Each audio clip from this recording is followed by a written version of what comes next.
Bonjour à toi, voilà une autre vidéo de la série Paroles d'artisans. Pense à liker, t'abonner, partager si tu veux diffuser et soutenir la construction écologique. Laisse un commentaire positif ou négatif, ça m'aidera toujours à avancer. Allez, on envoie la vidéo. Alors, euh, alors voilà, ça y est, je suis avec Franck Charton. Franck, comment ça va? Salut, bah, ça va très bien, ça va très bien. Ah bah, tu vois, sur YouTube, on se serre la main, même si ça fait 1 heure qu'on est D'accord. ensemble. Tu vois, c'est le protocole. Bon, ok, ouais, je suis pas bien. Ah, ok. Alors regarde, voilà, bah, si je te rencontre aujourd'hui, c'est dans le cadre de la série Paroles d'artisans pour mettre un petit peu les artisans de l'éco-construction en avant et puis les rendre un petit peu plus visibles. Et du coup, bah, t'es pas loin de chez moi. Tu as ça fait un petit moment que tu es dans la construction écologique, Ouais, c'est vrai, ça fait 5 ans maintenant. 5 ans, et Pas, puis c'est pas énorme non plus, mais ouais, ouais, bon, ça fait. ça commence à faire. Ouais. Et du coup, voilà, je t'ai trouvé à travers le site Twiza. Et puis j'ai vu sur ton site, il y a quand même des belles choses, des belles réalisations, tout ça. Et puis donc je te remercie de m'accorder un petit peu de ton temps. Et si tu veux, bah, je te laisse te présenter pour dire un petit peu ton parcours, comment tu es arrivé là. Alors, on va faire court déjà. Ouais. Donc, ça fait donc 5 ans que je me suis mis à mon compte là, maintenant. Euh, et maintenant, j'arrive à faire que de la terre, ce que je voulais faire. Et puis voilà. Mon parcours, j'ai 48 ans déjà. Ok. Donc, jeune, j'ai fait un CAP de mécano, un mécanicien auto.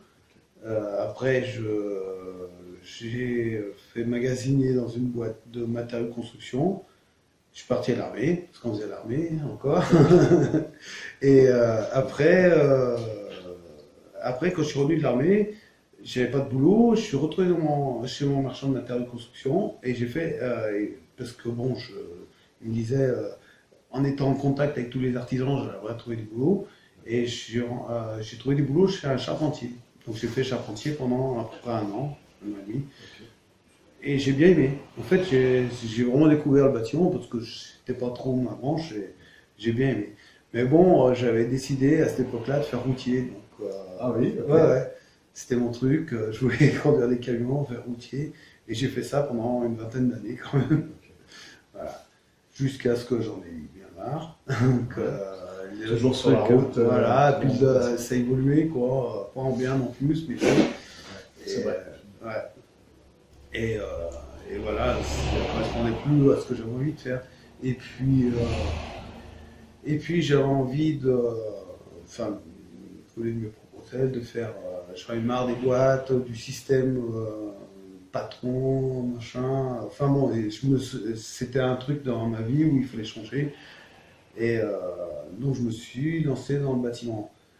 Comme durant ces 20 ans de routier, sur les derniers temps, je travaillais en régional, je travaillais très bonne heure le matin et je revenais dans l'après-midi.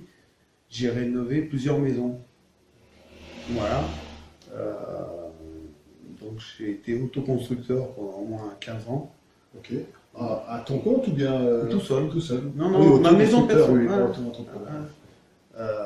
Maison personnelle. J'ai acheté une maison euh, que j'ai rénovée, qu'on a revendue. Ça m'a permis d'en acheter une autre et j'en ai fait de rien que ça, 4.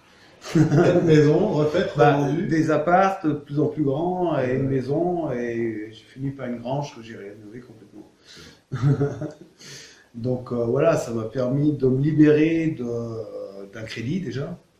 Et ça, je trouve que c'était un truc qui était important et de pouvoir, voilà, de pouvoir vraiment choisir mon avenir, quoi. Parce que d'être bloqué avec un crédit, ben, même si on a envie, et ben voilà, on a une laisse. C'est juste.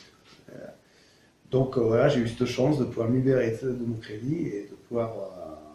Voilà, donc j'ai décidé de me mettre à mon compte et de partir dans le bâtiment, parce que c'est ce que je connaissais le mieux. J'avais regardé, j'avais fait un bilan de compétences, j'avais regardé pour.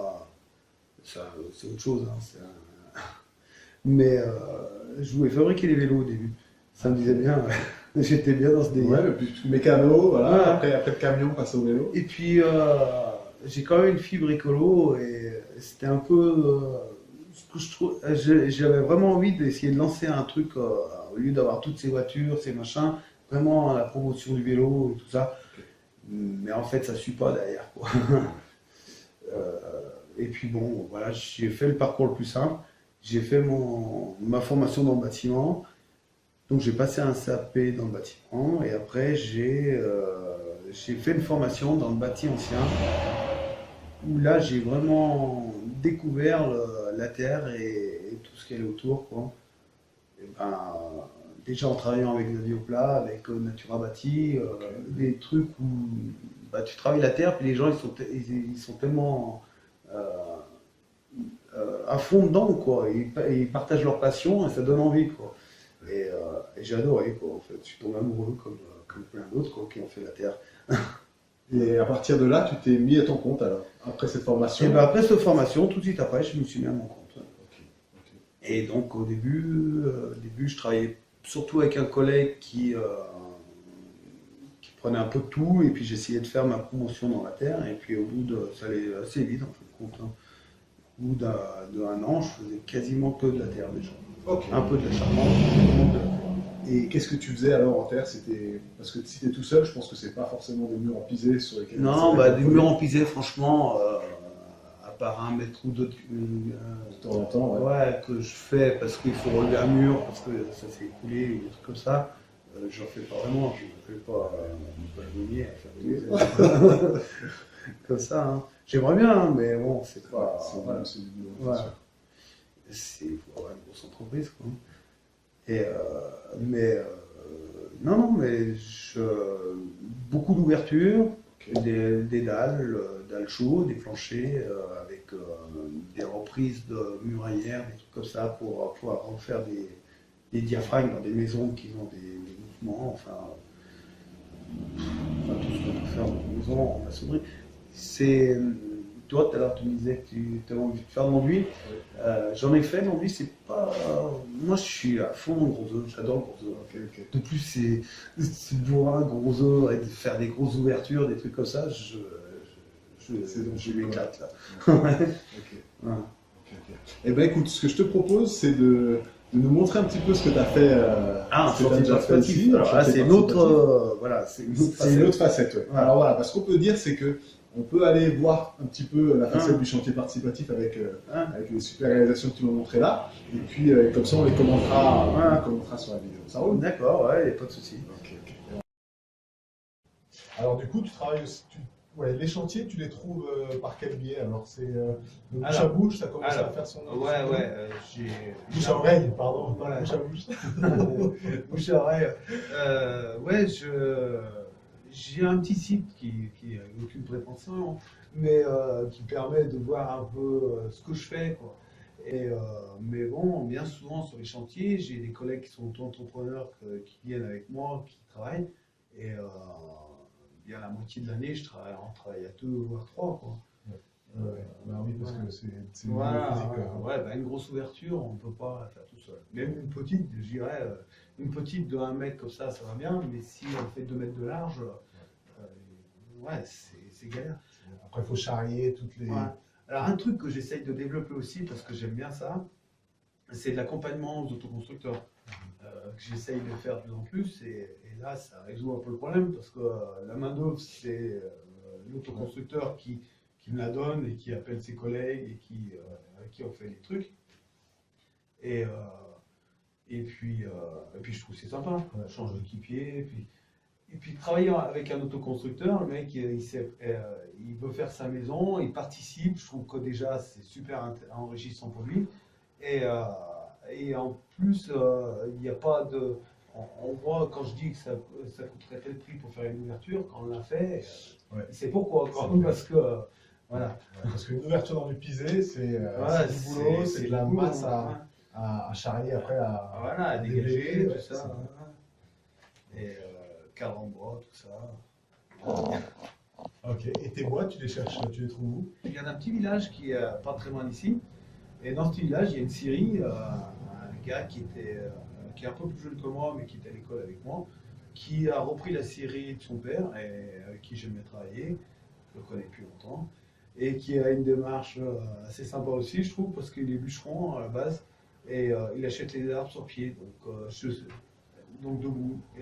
Et donc, je sais qu'il ne va pas les chercher à l'autre bout de la France, quoi, parce qu'il n'a pas envie de les trimballer. Donc, c'est très local. Et voilà, quoi. Je sais que le bois, les Douglas, les derniers Douglas que j'ai achetés, ils venaient de la forêt qui était juste là en dessus, quoi. Donc, voilà. Ouais, parce que des fois, c'est pas toujours facile de trouver les bons fournisseurs et puis Ouais, de s'entendre. et puis l'idée, franchement, nous on est dans une filière qui est quand même assez écolo et l'idée quand même c'est pas d'aller chercher les matériaux de l'autre bout du monde, c'est ridicule je trouve. C'est ça. Donc plus on arrive à trouver local, le plus on arrive à... Si on pouvait même... C'est pour ça que les adobes on l'a fait avec les ouvertures d'ici, parce que je trouvais que c'était... en restant là sur la maison, en prenant les matières qui étaient ici, les retransformant et tout, je trouve que c'est la base quoi, de tout, quoi. Cette maison, elle a été fabriquée, je suppose, dans le terrain qui est aux alentours, dans un rayon de 100 mètres. Voilà, c'est pas la peine d'aller plus loin, quoi. Cette terre-là a toujours été là, quoi. Voilà, exactement. Et donc, on fait une ouverture, c'est bien de garder la terre pour la remettre à un autre endroit. Et puis, le jour où on n'aura plus besoin, et ben, voilà, on la balayera et elle retournera à sa place. Ça roule. Alors, bon, chantier de prédilection et technique de prédilection, donc je pense que les ouvertures, t'as dit, t'aimes bien gros œuvres. Ouais, j'aime les ouvertures, les dalles, les trucs comme ça, les solivages. Ouais, c'est mon kiff. Donc voilà, donc j'aime bien avec le chêne. Donc là, sur celle-là, on la voit pas bien, mais enfin, on garde le chêne. L'autre là-bas, c'est plus lindage. Enfin, des techniques qui existent depuis qu'on fait des maisons pisées avec des cadres en bois, quoi. Et qui sont assez sympas, j'aime bien. Je trouve que ça correspond bien à la maison pisée, en fait, quoi. Tout à fait, t'es en bois. Voilà. On aime bien. Ouais, ça c'était une question aussi que j'aurais voulu te poser.